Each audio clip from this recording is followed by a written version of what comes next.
पिछले 10 सालों में इस देश के आम लोगों की जेब लगातार खाली की गई है और पूंजीपतियों की तिजोरियां भरी गई हैं। ये कोई भावनात्मक बयान नहीं है बल्कि आंकड़े हैं जो सीधे आपकी जिंदगी और आपकी जेब से जुड़े हैं। सरकार की नीतियों के जरिए मध्यम वर्ग, निम्न मध्यम वर्ग और गरीबों पर टैक्स का बोझ बढ़ाया गया है और इसी बीच अडानी अंबानी जैसे उद्योगपतियों की संपत्ति कई गुना बढ़ गई है।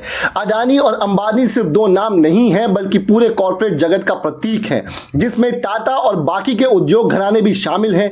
यह खेल कैसे चलाया गया, इसका जवाब नीतियों और टैक्स सिस्टम में छुपा हुआ है। पिछले 10 सालों में सरकार ने टैक्सेशन की जो पॉलिसी बनाई है उसके खतरनाक नतीजे आज सबके सामने हैं। जेएम फाइनेंशियल इंस्टीट्यूशन सिक्योरिटी ने टैक्सेशन पे एक सर्वे किया है। उस रिपोर्ट में बताया गया है कि 2014 में सरकार को मिलने वाले डायरेक्ट टैक्स का 62% हिस्सा कॉर्पोरेट सेक्टर से आता है, यानी बड़ी बड़ी कंपनियां और अमीर उद्योगपति इस देश के टैक्स का सबसे बड़ा हिस्सा देते हैं। आम लोग उस समय सिर्फ 38% टैक्स देते थे। ये वो दौर था जब देश का पैसा धीरे धीरे निजी हाथों में जा रहा था। सरकारी कंपनियां बिक रही थी, फैक्ट्रियां प्राइवेट हाथों में जा रही थी और कॉर्पोरेट इंडिया मालिक बनता जा रहा था। मगर तब भी टैक्स का बोझ मुख्य उन्हीं पर था। लेकिन पिछले 10 सालों में हालात पूरी तरह से पलट गए हैं। 2014 से 2024 के बीच कॉर्पोरेट को दिल खोलकर टैक्स में राहत दी गई। नतीजा यह हुआ कि आज कॉर्पोरेट टैक्स का हिस्सा घटकर 47% रह गया है। वहीं आम आदमी पर बोझ इतना बढ़ा दिया गया है कि पर्सनल इनकम टैक्स का हिस्सा 38% से बढ़कर 53% तक पहुंच गया है। यानी आम आदमी अब सरकार के डायरेक्ट टैक्स कलेक्शन का आधे से भी ज्यादा हिस्सा अकेले उठा रहा है। ये आंकड़े सिर्फ टैक्स रेशियो की कहानी नहीं कहते हैं, बल्कि ये बताते हैं कि कैसे गरीब और गरीब होता गया और अमीर बनते चले गए। अमीरों के अरबों खरबों कमाने पर टैक्स कम कर दिया गया और आम आदमी की तनख्वाह से सीधे टैक्स काटने का दबाव बढ़ा दिया गया। इस बीच टैक्स भरने वालों की संख्या में भी जबरदस्त इजाफा हुआ। 2014 में जहां 3.5 करोड़ लोग टैक्स भर रहे थे, वहीं 2023 तक यह संख्या बढ़कर 7 करोड़ तक पहुंच गई। यानी टैक्स चुकाने वालों की संख्या 2 गुनों से भी ज्यादा हो गई। सरकार की सख्त नीतियों और टैक्स पे फॉर्म भरने की अनिवार्यता ने इसे और कठिन बना दिया है। इस पूरी प्रक्रिया का नतीजा यह निकला है कि देश की संपत्ति धीरे धीरे कॉर्पोरेट की तरफ खिसक गई और आम आदमी पर हर साल टैक्स का शिकंजा और बढ़ता चला गया। यही है पिछले 10 सालों की असली तस्वीर, एक ऐसी तस्वीर जिसमें आम लोग अपने पसीने की कमाई से सरकार की तिजोरी भरते हैं और बदले में उनके हिस्से में क्या आता है? सिर्फ महंगाई और बोझ। सरकार ने पिछले 10 सालों में आम लोगों को इस तरह टैक्स के जाल में फंसा दिया है कि अब कोई बच नहीं सकता। कैश में भुगतान करने की आज़ादी छीन ली गई है, जीएसटी को आधार से जोड़ दिया गया है, हर लेन देन पर नजर रखी गई है। जो इंसान सालाना 1-2 लाख या 4 लाख रुपए कमा रहा है वो भी अब टैक्स के दायरे में आ गया है। यानी जो तबका पहले से झंझट में उलझा हुआ था वो भी अब परेशान किया जा रहा है। टीडीएस इसका सबसे बड़ा उदाहरण है। पहले आप किसी से पेमेंट लेते थे, उसमें से टैक्स काटा जाता था और सीधे सरकार के खाते में जाता था। ये टैक्स पहले कम था लेकिन अब इसमें भी जबरदस्त बढ़ोतरी हो गई है। 2014 में जहां टीडीएस कलेक्शन 2.5 ट्रिलियन था, वहीं 2023 में यह बढ़कर 6.5 ट्रिलियन हो गया है, यानी 2 गुने से भी ज्यादा। इसी तरह एडवांस टैक्स जो 2014 में 2.9 ट्रिलियन था, वो 2023 तक बढ़कर 12.8 ट्रिलियन हो गया है, यानी 4 गुना। इन आंकड़ों से साफ है कि आम आदमी को हर तरह से टैक्स के बोझ में जकड़ दिया गया। कोई भी पैसा आप कमाएं या खर्च करें, हर तरह से सरकार ने उससे टैक्स वसूला है और यही वजह है कि टैक्स भरने वालों की संख्या भी 2 गुनी हो गई है। 2014 में जहां 5.38 करोड़ लोग टीडीएस और बाकी माध्यमों से टैक्स दे रहे थे, वहीं 2023 तक यह संख्या लगभग 9.92 करोड़ तक पहुंच गई। आप सोच सकते हैं कि अगर सरकार की आय इतनी बढ़ गई है तो यह पैसा राष्ट्र निर्माण में लगा होगा, विकास में लगा होगा, लेकिन हकीकत इससे बिल्कुल उलट है। जनता से वसूला गया ये पैसा उस जगह नहीं गया जहां से रोजगार पैदा होते, जहां से शिक्षा और स्वास्थ्य की स्थिति सुधरती, बल्कि इस पैसे को उद्योगपतियों की झोली में डाल दिया गया। उनके टैक्स कम कर दिए गए और आम जनता पर बोझ बढ़ा दिया गया। नतीजा यह हुआ कि आर्थिक असमानता पहले से कहीं ज्यादा गहरी हो गई। आज की स्थिति यह है कि भारत के सिर्फ 1% अमीर लोगों के पास देश की कुल संपत्ति का 40% हिस्सा है। 2014 में यह आंकड़ा 33% था, यानी 10 साल में 1% तबका 7% तक ताकतवर हो गया है और 99% जनता सिर्फ 60% संपत्ति में खपती रह गई। इस तस्वीर को समझना जरूरी है क्योंकि इसका मतलब है कि जनता से वसूला गया टैक्स सीधे सीधे अमीरों के पास पहुंचा है। देश की दौलत आम लोगों की जेब से निकलकर कुछ गिने चुने कॉर्पोरेट की तिजोरियों में जमा हो गई है। गरीब और गरीब होता चला गया और अमीर। यही है उस आर्थिक मॉडल की सच्चाई जो पिछले 10 सालों में इस देश पर थोप दी गई थी। भारत में आर्थिक असमानता अब अपने चरम पर है। 10 साल पहले यानी 2014 में देश की कुल संपत्ति का 33% हिस्सा टॉप के 1% अमीरों के पास था, लेकिन आज यह बढ़कर 40% हो गया है। इसका मतलब है कि नीचे के 50% लोगों की हिस्सेदारी घट गई है। जिनके पास पहले से ही कम था उनके हिस्से से और ज्यादा काटकर अमीरों को दे दिया गया है। आम लोगों की आय ठहरी हुई है, खर्च लगातार बढ़ रहे हैं और जो भी पैसा हम खर्च करते हैं वो आखिर में उन्हीं उद्योगपतियों की जेब में जा रहा है। यही वजह है कि भारत में अमीर और गरीब के बीच की यह खाई दुनिया में सबसे ज्यादा हो गई है। सरकार का दावा है कि भारत समानता की ओर बढ़ रहा है। कुछ महीने पहले PIB ने एक प्रेस विज्ञापन जारी किया था जिसमें कहा गया था कि भारत सबसे बराबर वाला देश है। यह दावा वर्ल्ड बैंक के हवाले से किया गया था, लेकिन असलियत कुछ और ही है। इस तथाकथित बराबरी को दिखाने के लिए सरकार ने उपभोग यानी खपत को आधार बनाया। उसका कहना था कि गरीब और अमीर दोनों 10 रुपए के गोलगप्पे खाते हैं, इसलिए अंतर बहुत कम है। लेकिन सवाल यह है कि संपत्ति जिसके पास है, जमीन जिसके पास है, कारोबार जिसके पास है और धन किसके पास जमा हो रहा है, उपभोग को बराबर करके असमानता को छिपाने का सच जो तोड़ मरोड़ कर पेश किया गया। अब सवाल यह उठता है कि कॉर्पोरेट के पास इतना पैसा आया कैसे, जिसका सीधा जवाब यह है कि टैक्स पॉलिसी 2014 तक कॉर्पोरेट टैक्स 30% था और इसके ऊपर अतिरिक्त सरचार्ज भी लगाया जाता था, यानी बड़े उद्योगपतियों से भारी टैक्स वसूला जाता था। मनमोहन सिंह की सरकार, जिसे पूंजीवादी कहा जाता है, वो भी इस टैक्स ढांचे को बनाए रखे हुए थी, लेकिन 2019 में मोदी सरकार ने इसे घटाकर 22% कर दिया।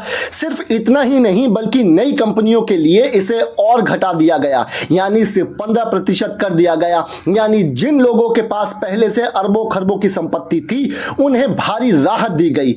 इस कदम का असर सीधा पड़ा 2019-2020 में। सरकार को कॉर्पोरेट टैक्स से 1.45 लाख करोड़ यानी तकरीबन $17 बिलियन का नुकसान हुआ, लेकिन सरकार ने इस नुकसान की भरपाई कहां से की? उसने इसे आम जनता की जेब से निकालना शुरू कर दिया। इनकम टैक्स और दूसरे टैक्स के जरिए आम लोगों पर बोझ डाल दिया गया। दूसरी तरफ GST को लागू करके सरकार ने अपनी कमाई का एक और जरिया बना लिया, लेकिन इससे फायदा किसे हुआ? वही बड़े उद्योगपतियों को, जिनके कारोबार पहले से पूरे बाजार पर हावी हैं। आम जनता को बदले में क्या मिला? खराब सड़कें, अधूरी योजनाएं और महंगाई। टैक्स बढ़ाकर जनता से पैसा वसूला गया और वही पैसा कॉर्पोरेट टैक्स की छूट में दे दिया गया। यही वजह है कि कॉर्पोरेट टैक्स जो 2014 में कुल प्रत्यक्ष टैक्स का 62% था, 2024 में वो घटकर 47% रह गया। दूसरी तरफ आम आदमी का टैक्स का हिस्सा 38% से बढ़कर 53% हो गया। यह सीधा ट्रांसफर है, जनता से पैसा लिया गया और अमीरों को दे दिया गया। टॉप के 1% लोग जो पहले 33% संपत्ति के मालिक थे, अब 40% संपत्ति पर काबिज हो गए हैं, यानी सिर्फ 10 सालों में उनकी ताकत और बढ़ गई है और आम जनता और ज्यादा गरीब हो गई है।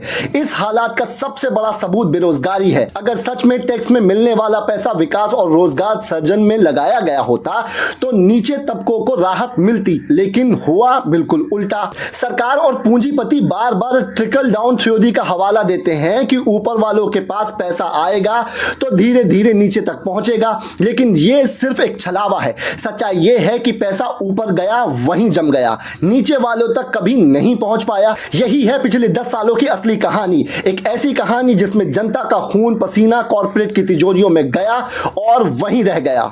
भारत में टैक्स का ढांचा इस तरह से बना दिया गया है कि आम जनता हर हाल में इसकी मार झेल रही है। कॉर्पोरेट टैक्स को घटाकर 22% कर दिया गया, लेकिन इसका सीधा असर जनता पर पड़ा। सरकार ने इसकी भरपाई GST और दूसरे तरह के टैक्सों के जरिए की।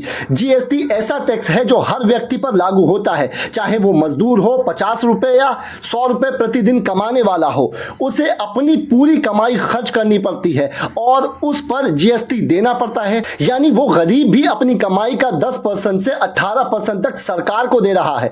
दूसरी तरफ लोग निवेश करते हैं, उन्हें टैक्स में राहत दी जाती है। जीएसटी और टीडीएस की इस जकड़न में आम आदमी और गरीब दोनों ही सबसे ज्यादा प्रभावित हुए हैं। उनकी कमाई का बड़ा हिस्सा सीधे उद्योगपतियों और सरकार की जेब में जा रहा है। उद्योगपति इस पैसे से भारत में निवेश नहीं कर रहे हैं, बल्कि विदेशों में अपने पारिवारिक कार्यालय खोलकर वहीं पूंजी लगा रहे हैं। अडानी और अंबानी जैसे उद्योगपति सिंगापुर और दुबई से लेकर जापान तक में पैसा लगा रहे हैं। सवाल यह उठता है कि जब इतनी पूंजी इकट्ठी की गई है तो भारत में रोजगार क्यों नहीं बढ़े, क्यों उद्योगपति विस्तार नहीं हुआ? इसका जवाब साफ है, क्योंकि इन बड़े घरानों की प्राथमिकता केवल मुनाफा है, देश नहीं है। बल्कि मुकेश अंबानी का उदाहरण इसका सबसे बड़ा सबूत है। रूसी तेल आयात कर उन्होंने मुनाफा तो कमाया, लेकिन इसके चलते अमेरिका ने भारत पर 50% टैरिफ थोप दिया। इसका नुकसान जनता को उठाना पड़ा। सरकार ने अंबानी से समझौता करने के बजाय किसानों और कारोबारियों की बलि चढ़ा दी। कपास किसानों से टैक्स हटा दिया गया ताकि अमेरिकी कपास भारत आ सके, जिससे भारतीय किसानों की फसल बिक ही नहीं पाई। पहले से आत्महत्या की कगार पर खड़े किसान अब और गहरे संकट में फंस गए हैं। हीरा व्यापारी पर भी यही असर हुआ। रूस के साथ पुराने व्यापारिक रिश्ते भी अंबानी के मुनाफे की वजह से प्रभावित हुए हैं।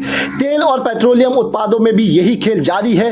रूस से सस्ता तेल खरीदा गया, जनता तक उसका फायदा नहीं पहुंचा। वहीं पेट्रोल डीजल पूरे दाम पर बेचा गया, उसमें मिलावट की गई और टैक्स बढ़ाकर वसूला गया।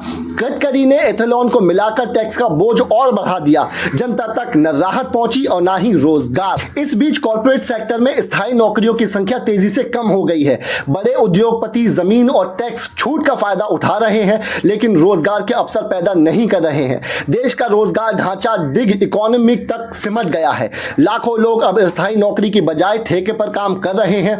कोई किराए के स्कूटर से घर घर खाना सामान पहुंचा रहा है, तो कोई दिन भर डिलीवरी करके अपना पेट पाल रहा है।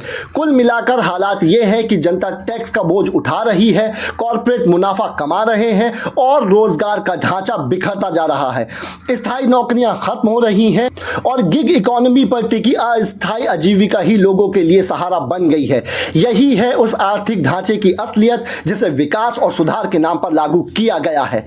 भारत में असमानता की खाई लगातार गहरी होती जा रही है। वन वर्ल्ड इनइक्वालिटी रिपोर्ट बताती है कि 2022-2023 तक बचे हुए 1% लोग की संपत्ति हिस्सेदारी 22.5 से भी ज्यादा हो चुकी है। वहीं निचले तबके यानी 50% लोगों के पास जो संपत्ति थी वो घटकर 40% के नीचे चली गई है। यह असमानता इतनी बढ़ चुकी है कि अंग्रेजों के जमाने में भी इतनी खाई नहीं थी। भारत आज दुनिया का सबसे असमान देश बन गया है। ब्राजील और अमेरिका जैसे देश लंबे समय से असमानता का प्रतीक माना जाता रहा है, लेकिन भारत अब उससे भी आगे निकल गया है। लेकिन अगर बचे हुए 1% की आय देखें तो ये 6.99% की दर से बड़ी है। यानी आम आदमी की आय की तुलना में अमीरों की आय कहीं तेज गति से बढ़ रही है।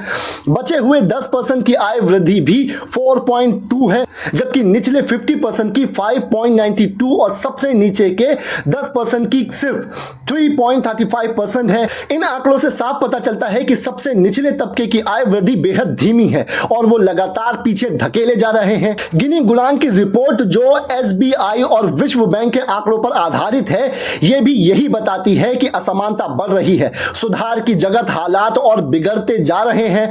अल जजीरा की एक रिपोर्ट जो WID पर आधारित है, यह दिखाती है कि भारत में मध्यम वर्ग की स्थिति लगातार कमजोर हो रही है।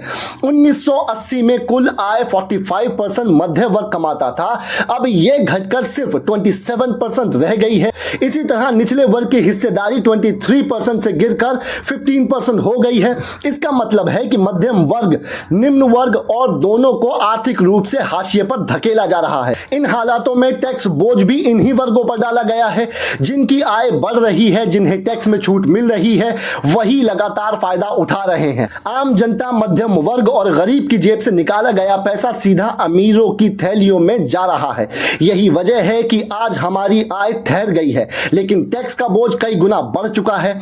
इस स्थिति का सबसे खतरनाक पहलू यह है कि हमने अपने ही वोटों से ऐसे लोगों को सत्ता में बैठाया है जो पूंजीपतियों के हिस्सों की रक्षा करते हैं। यही लोग नीतियां बनाते हैं जिनसे जनता की कमाई छीनकर अमीरों के मुनाफे में बदल दी जाती है। आम आदमी रोजमर्रा के मुद्दों, रोटी, कपड़ा, मकान, शिक्षा और स्वास्थ्य से ध्यान हटाकर भावनात्मक मुद्दों में उलझाया जाता है। इसी का फायदा उठाकर आर्थिक शोषण लगातार जारी है।